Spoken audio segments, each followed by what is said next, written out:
बिस्मिल्लाहिर्रहमानिर्रहीम। Last video में हमने पढ़ा एसक्यूएल स्टेटमेंट। जिस वक्त हम सेलेक्ट स्टेटमेंट लिख रहे होते हैं, सेलेक्ट स्टेटमेंट या एसक्यूएल स्टेटमेंट, तो उस वक्त हमें कुछ चीज़ों का ख्याल रखना पड़ता है। सबसे पहले जी, SQL statement are not case sensitive, कि ये केस सेंसिटिव नहीं है। चाहे आप इसको अपर केस में लिख लें सारी को, चाहे सारी को लोअर में लिख लें, चाहे मिक्स करके लिख लें। इसी तरह से है जी, SQL statement can be entered on one or more lines. एक लाइन पे भी आप लिख सकते हैं, एक से ज़्यादा लाइन पे भी लिख सकते हैं। आधी स्टेटमेंट एक लाइन पे लिख लें, आधी दूसरी पे लिख लें, तो आपकी स्टेटमेंट रन हो जाएगी। इसी तरह से जी, कीवर्ड्स जितने भी हैं उनको आप एब्रीविएशन के अंदर नहीं लिख, और इसी तरह से स्प्लिट अक्रॉस लाइंस नहीं कर सकते कि फ्राम जैसे कीवर्ड है तो एफ आर एक लाइन के ऊपर हो और ओ एम दूसरी लाइन पे हो। एक कीवर्ड एक ही लाइन के ऊपर होना चाहिए। इसी तरह से जितनी भी क्लासेस हैं, नॉर्मली हम ये प्रैक्टिस है कि हम उसको सेपरेट लाइन के ऊपर लिखते हैं। जैसे सेलेक्ट के आगे आपने कॉलम लिख दिया, सेलेक्ट आगे उसका कॉलम कोई भी फर्स्ट नेम, वो उसको एक लाइन पे लिख दिया, और दूसरी जो फ्रॉम है, फ्रॉम को आपने दूसरी लाइन पे लिख दिया। इसी तरह से the indents are use to enhance readability. Indenting भी आप इस्तेमाल कर सकते हैं, स्पेसेस यानी उसके दरमियान थोड़े सा फासला रख के आप करें। इसी तरह से जी, एसक्यूएल डेवलपर के अंदर, अगर आप एसक्यूएल डेवलपर के अंदर हैं जी, इसको मैं थोड़ा सा कैपिटल कर लेता हूँ, बोल्ड कर लेता हूँ। अगर आप एसक्यूएल डेवलपर के अंदर हैं तो फिर क्या चीज़ है जी, SQL statement can option be terminated, कि आपके पास ऑप्शन है, आप टर्मिनेट कर भी सकते हैं और नहीं भी कर सकते। लेकिन अगर जिस वक्त आप दो स्टेटमेंट एग्जीक्यूट करेंगे, मल्टीपल स्टेटमेंट, एक से ज़्यादा अगर स्टेटमेंट हैं एसक्यूएल की, एसक्यूएल डेवलपर के अंदर, तो सेमी कर्नल्स रिक्वायर्ड होता है, लाजमी होता है, आपने वो रिक्वायर्ड है, यहाँ पे ऑप्शनल नहीं होगा, यहाँ पे रिक्वायर्ड होगा। ये जी, इसको बोल्ड कर दिया जी। इसी तरह से इसके अंदर ये ऑप्शनल होता है। अगर आपके पास सिंगल लाइन है तो आप बेशक उसको टर्मिनेट करें चाहे ना करें। जबकि एसक्यूएल प्लस के अंदर यू आर रिक्वायर्ड, इसके अंदर ऑप्शनल कोई चीज़ नहीं होती, आपको ये लाजमी रिक्वायर्ड होता है। इसी तरह से आप कॉलम्स हेडिंग्स को अगर हम देखें तो एसक्यूएल डेवलपर के अंदर जो है default heading alignment left alignment होती है, और डिफ़ॉल्ट हेडिंग डिस्प्ले जो होता है वो अपर केस में होता है।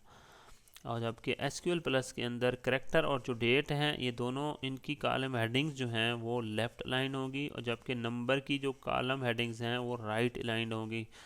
इसी तरह से जी, डिफ़ॉल्ट हेडिंग डिस्प्ले इनका अपर केस में ही होता है।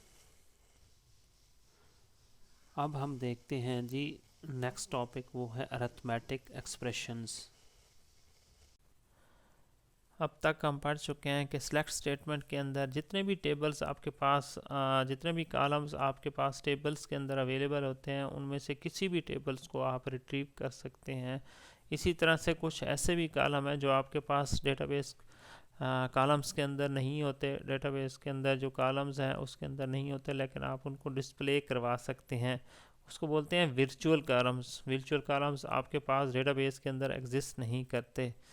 जिस तरह से आपका एक कॉलम है सैलरी के कॉलम को अगर आप डबल करना चाहते हैं तो सैलरी का कॉलम मल्टीप्लाई 2 वहाँ पे लिख दें सेलेक्ट स्टेटमेंट के साथ, तो वो सैलरी की जितनी भी अमाउंट्स हैं सैलरी कॉलम को, उसको वो डबल कर देगा।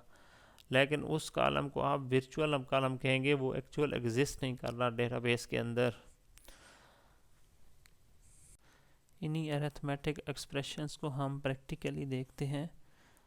आप सेलेक्ट स्टैटिक, आप एम्प्लॉइज़ के टेबल के अंदर से जी सेलेक्ट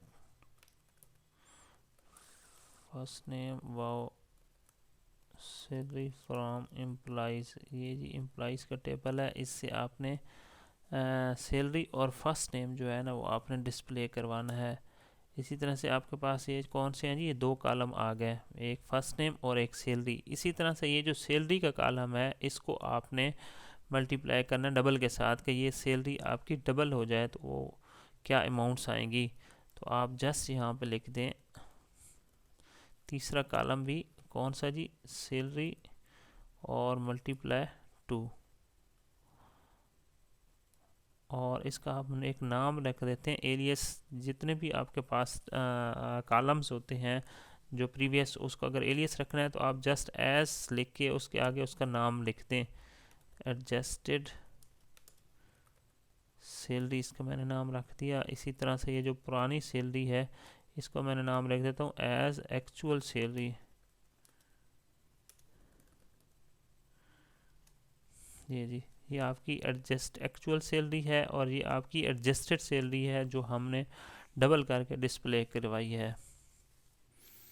इस तरह से आप बाकी एक्सप्रेशंस भी जो अरिथमेटिक ऑपरेटर्स हैं उसको आप इस्तेमाल कर सकते हैं, लेकिन आपने प्रायोरिटी को देखना है कि कौन मोर प्रायोरिटी रखता है और कौन लेस प्रायोरिटी रखता है। जैसे सब्सट्रैक्शन जो है वो आपकी लेस प्रायोरिटी रखता है, इसी तरह से एडिशन उससे ज़्यादा प्रायोरिटी रखता है, उससे ऊपर डिवीजन, मल्टीप्लिकेशन और उसके ऊपर एक्सपोनेंट, और एक्सपोनेंट से ज़्यादा प्रायोरिटी पैरेंथेसिस रखती हैं।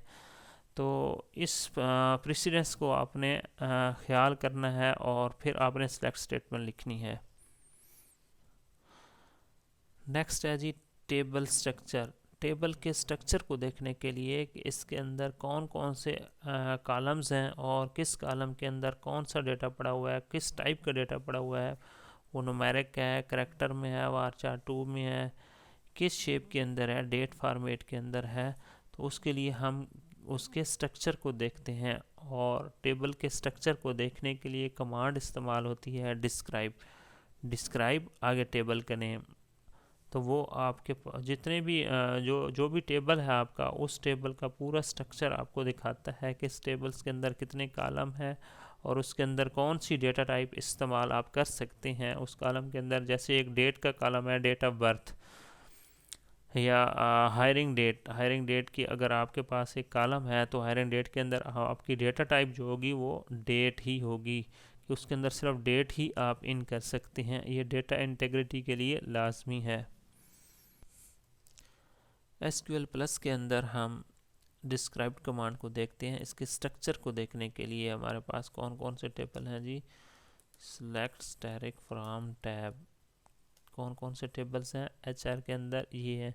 तो हम एम्प्लॉइज़ के टेबल को देखना चाहते हैं, या आप डिपार्टमेंट्स के टेबल को देखना चाहते हैं, उसको डिस्क्राइब करना चाहते हैं, तो आप पूरा भी लिख सकते हैं और इसको शॉर्ट फॉर्मेट में भी लिख सकते हैं। डिपार्टमेंट्स, ये आपके सामने आ गया जी। इसके अंदर कौन से जी 1 2 3 4 इसके अंदर कॉलम्स हैं और हर एक की डेटा टाइप उसने बता दी है। ये नंबर है और 4 करैक्टर इसका साइज़ है।